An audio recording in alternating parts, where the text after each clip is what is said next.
तो भाई हमार भोजपुरी में बहुत ही अहंकार चलता, तबाही मचल बा। जौन खेसारी भैया के बेटी के ऊपर गाना आइल बा, भोजपुरी में सब स्टार बालो, जुबली स्टार, पावर स्टार, सब स्टार बालो। बट कौन कौन स्टार खेसारी भैया के सपोर्ट में आइल बा, लास्ट तक बनल रहिए जा। हम वीडियो में शुरू से बनल रहिए जा लास्ट तक। हम वीडियो में दिखाएं कि खेसारी भैया के सपोर्ट में के आके लाइव में बोल ले बा खेसारी भैया के बारे में। आज गाना नहीं के सुन ले कि कौन गाना के वजह से विवाद भइल बा, कौन साला चुतिया गायकार गईले बा ऐसा घटिया गाना।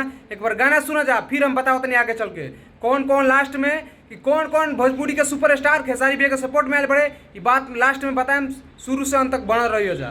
खेसारिया के बेटी के ले हमरे भाई बा महला होई बड़ी सुकुमार। लेंगे लेंगे कृति को लेंगे लेंगे लेंगे लेंगे कृति को लेंगे लेंगे। तो भाई हमार वीडियो देख ले जाना, यह गाना हो जो बहन चोत गईले बा मिथुन कुशवाहा। पूरा कुशवाहा समाज एकरा के साथ देता भाई हमार। तो हमनी के जितना खेसारी भैया के फैन बनी जा, खेसारी भैया के सपोर्ट में आवे के पड़ी। खेसारी भैया के ये लड़ाई से जितावे के पड़ी कि दोबारा कोनो के बेटी के ऊपर कोनो ऐसा घटिया गाना ना गाए भाई हमार। देखो जो मिथुन कुशवाहा बा, कहीं साला कोना घर में जाके एगो रिपोर्टर के रिपोर्टिंग देता। देखा जाए वीडियो में रिपोर्टर से का कहले बा साला मिथुन कुशवाहा जो खेसारी भैया के बेटी के ऊपर गाना गईले बा।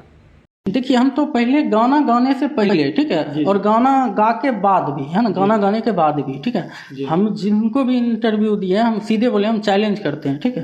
उनका जितना भी हिम्मत है और औकात है, ठीक है, वो करके बता दे भाई हमार। देख ले लो जाना, ये हम मिथुन कुशवाहा कहीं बावे कोना उना में घर में बा कहीं कोना में, वही जिससे रिपोर्टिंग देता।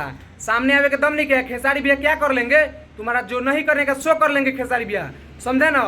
तुम अभी कहाँ पे है, तुम्हारा पता लगाया जा रहा है बाबू, घबरा मत। तुम्हारा जो सजा होगा वो तो मिलेगा ही, टेंशन मत ले भाई हमार। जो शुरू में कहनी हो कि भोजपुरी के कौन कौन स्टार खेसारी भैया के सपोर्ट में आए बड़े, तो एक बार रिकॉर्डिंग सुना जा, कॉल रिकॉर्डिंग, उसके बाद फिर हम बात करते नहीं। मुझे कानून मत सिखाइए। तो सिंगर है वो भी मतलब गा रहे, तो आप उनका ही बंद करवा रहे हैं। आपने सवाल किया और भी सिंगर है। सुन साला चूतिया, तो एक गांव में बात कर भोसड़ी वाले तू बिहान हो गया तारी मार के चोदो मना डाल दे मुझे तो मार के चोदो तो मार के। भाई हमार कॉल रिकॉर्डिंग सुन ले लो जाना, ये पावर स्टार पवन सिंह के कॉल रिकॉर्डिंग रखा, लेकिन ये फेक रिकॉर्डिंग हो भाई हमारी, फेक रिकॉर्डिंग हो कि ये सब बात पर ध्यान नहीं के दिले काम। खेसारी भैया के सपोर्ट में अभी तक कोनो स्टार लाइव आके कुछ बोलल नहीं खे, ये सब फेक न्यूज हो। और बात करो तनी कि यूट्यूब पर पैसा कमाए खातिर, व्यूज कमाए खातिर यूट्यूबर कुछ चुतिया बारन से जवन अफवाह झूठ मूठ के फैलावत तरन से, ठीक बा। खास कि पावर स्टार मतलब का सपोर्ट करी यार, खेसारी भैया के तो एकदम कट्टर दुश्मन है पावर स्टार। तो खेसारी भैया की चुतिया का लाइव में आके बोल ना सकला, ऐसे कि पावर स्टार के हम भड़ुआ मानी ले, भड़ुआ, ठीक बा। एक पहले भी 2 साल पहले भी कुछ बात भई रहे तो खेसारी भैया के सपोर्ट ना कैले रहे पावर स्टार, बल्कि ओकर सपोर्ट कैले रहे, ठीक बा। तो भाई हमार बस वीडियो के करम खत्म। आ खेसारी भैया के सपोर्ट में अभी तक कोनो नहीं खे आयल स्टार। खेसारी भैया अपन जंग अपन लड़तरन, हमनी के लड़े के बाद, ठीक बा। जहाँ लोग के कूटे के बाद जौन मिथुन कुशवाहा बा ओके कार्रवाई हुई। मिथुन कुशवाहा अभी पकड़ाइल नहीं के भाई, पकड़ाई तो फिर से हम अगला वीडियो में बताएं, ठीक बा भाई। तो बस हम वीडियो के करम खत्म।